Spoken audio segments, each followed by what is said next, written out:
You know, my dear, I never thought my story would begin with silence.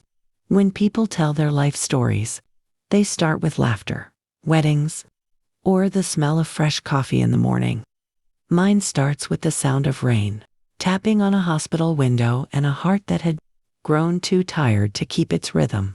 I was 78 when they told me my heart was failing. The doctors said words I didn't fully understand. Congestive, terminal, palliative. All I heard was, "You don't have much time." And the truth is, I wasn't even angry. I just felt empty. I had already buried my husband 5 years earlier. I had watched my children build their own lives, busy and loud, while mine grew smaller and quieter.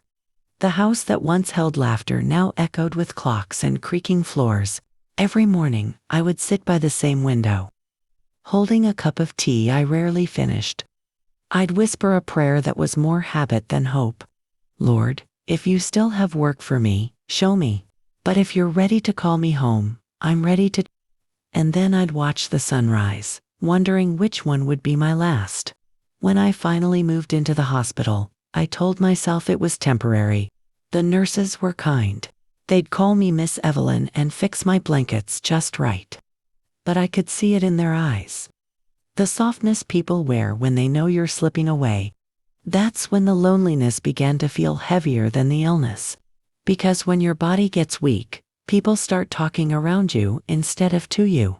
One night, my son called. His voice was rushed. He said, "Mama, I'll visit this weekend." I smiled, though I knew weekends came and went like promises in the wind. After the call, I looked at the little photo of him and his kids I kept by my bed. I whispered, "Don't worry, baby. Mama's fine." But my hands trembled when I said it, because part of me knew I wasn't fine. That evening, the nurse came in, took my blood pressure, and said, "You should rest now." So I closed my eyes, listening to the steady hum of machines. The air smelled like disinfectant and rain, and for some reason, that smell made me sad. Maybe because it reminded me how even storms have somewhere to go.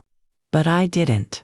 As the lights dimmed, I thought about heaven, not the Pearlygate version, but the one I hoped felt like home.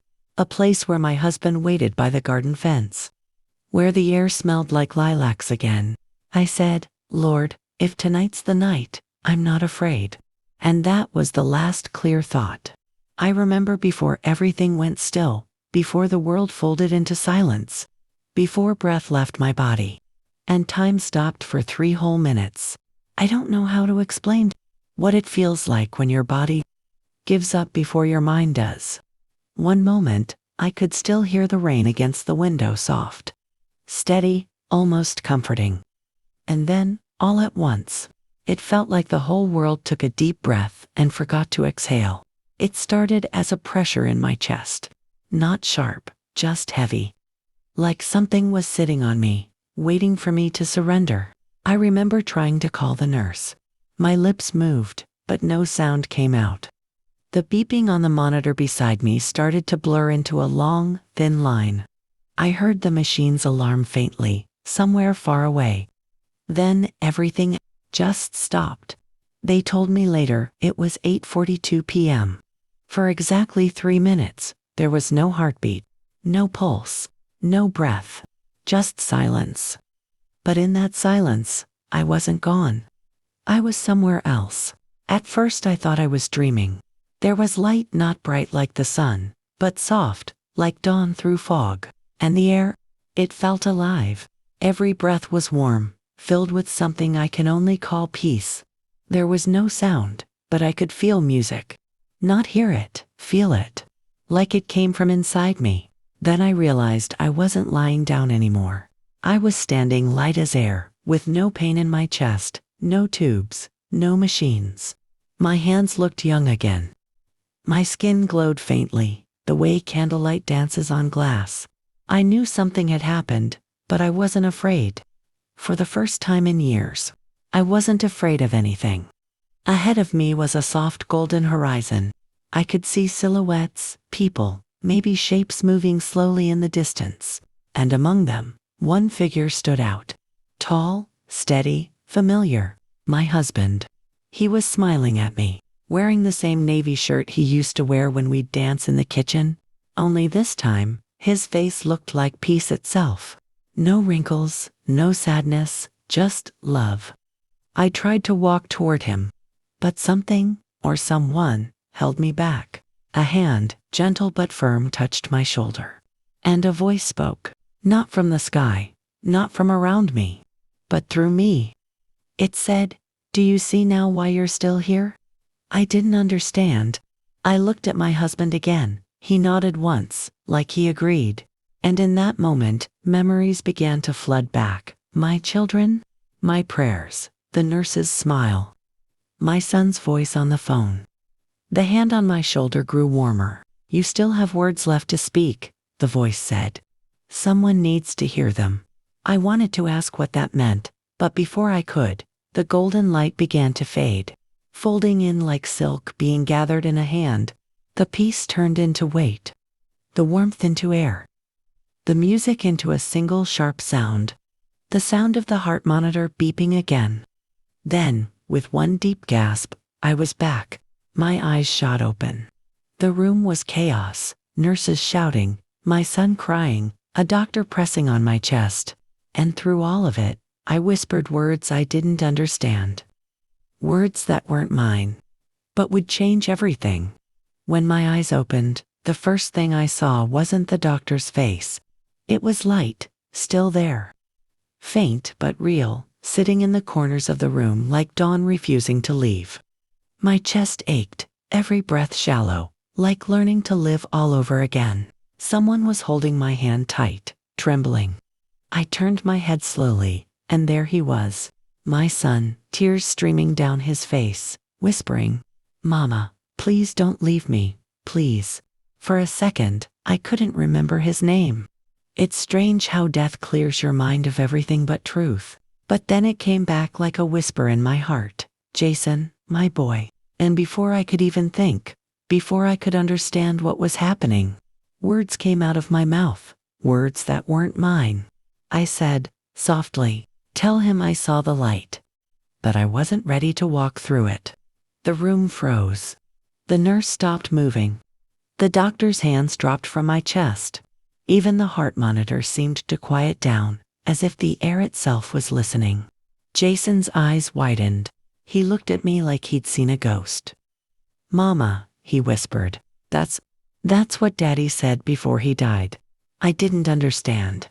"What do you mean?" I asked. My voice cracked like a whisper lost in wind. Jason nodded, sobbing. "When Daddy was in the hospital, just before he passed, those were the last words he said, word for word." My heart trembled. I had never known. No one ever told me. But somehow, I said them. The nurse took a step back, her face pale. The doctor muttered something about oxygen deprivation, hallucination. But his hands were shaking. He couldn't explain it. No one could. Then Jason leaned over and held me like he hadn't since he was a little boy. He was shaking so hard, I could feel his tears on my gown. "Mama," he cried, "I'm sorry. I should have been here. I thought you wouldn't make it through the night." I closed my eyes, breathing slowly. There was still warmth around me, that same gentle warmth from the other side. It was as if the light had followed me back. Just a little piece of it, enough to remind me I wasn't alone. I whispered to him, "I wasn't gone, baby. I was somewhere else. And your daddy, he was there too." He smiled at me and told me to come back. Jason froze. He didn't say a word for a long time. Then, finally, he whispered, "Why?" I smiled weakly, touched his hand, and said, "Because there's something I'm supposed to say. Something you need to hear. And I think maybe the whole world does too." For days after I woke up, the doctors kept calling it luck. They said things like, "You're a medical mystery," or "You must have had a spontaneous recovery." But I knew better. This wasn't luck. This was grace, the kind that doesn't come from medicine, but from mercy. Every time I closed my eyes, I could still see that faint golden light in the corners of my vision. It followed me like a quiet friend, never loud, never demanding, just there. Sometimes I'd feel it strongest when the nurses left and the room grew still. And in those moments, I'd hear that same gentle voice again. Not out loud, but deep in my heart. You're still here because someone needs to remember hope. The words echoed in me for days. Hope. Such a small word, but I realized how many people had lost it. I thought about the woman who shared my room, always crying for her children who never visited. About the old man down the hall who hadn't spoken in weeks.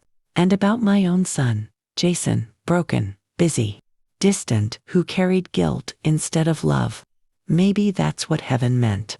Maybe I wasn't sent back just to live, but to remind people how to. The first time I left my bed, my legs trembled like a newborn deer's. The nurse held my arm and smiled.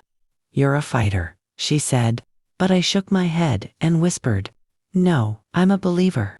From that day on, I started talking not about medicine, not about miracles, but about faith. When the nurses came to check my vitals, I'd ask how their hearts were doing. When the old man next door cried out in pain, I sang him an old church hymn through the curtain. And one morning, when Jason came to visit again, I told him everything. He sat at my bedside, eyes red, hands folded. "Mama," he said, "I thought I'd lost you." I didn't even pray that night. I just froze. I reached over and held his hand, the same hand I once guided across a Bible when he was little. "Baby," I said softly, "you can't freeze when life gets cold. That's when you have to light your fire." He looked at me, tears falling silently. "What did you see?" he asked. And I told him not the science, not the pain, but the peace. I saw love, Jason. Not the kind people say, but the kind that doesn't need to be said. The kind that never leaves, even when breath does. And I realized something. Heaven isn't far away. It's right here, waiting for us to remember how to see it. He nodded slowly, like a child trying to believe again. And in that moment, I could see it, the same light that had held me now reflected in his eyes. That's when I knew the message wasn't just for me. It was for him.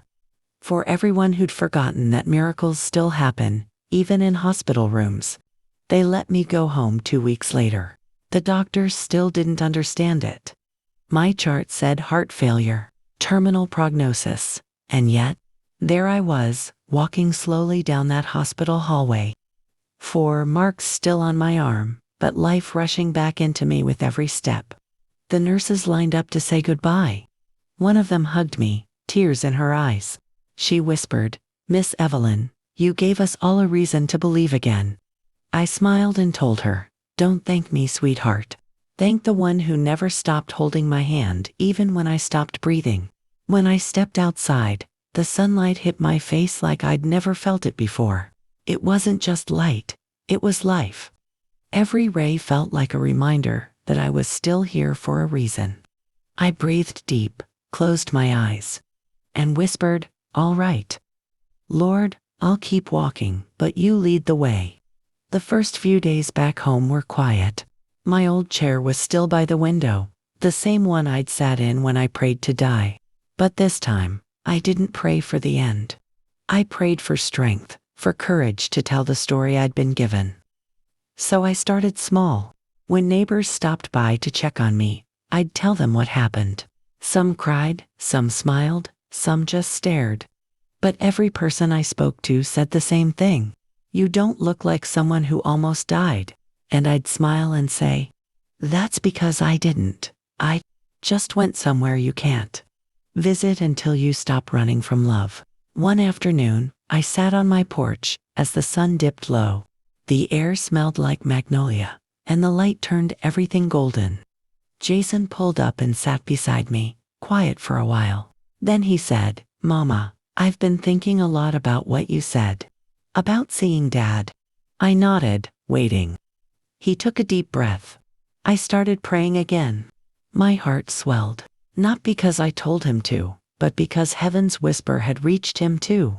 He said, "You know, when they called me that night, I thought I'd lost you for good. But now I think, maybe you came back for me." I looked at him and said softly, No, baby. I came back for both of us. The world feels different now. I still wake up with aches. I still forget things sometimes.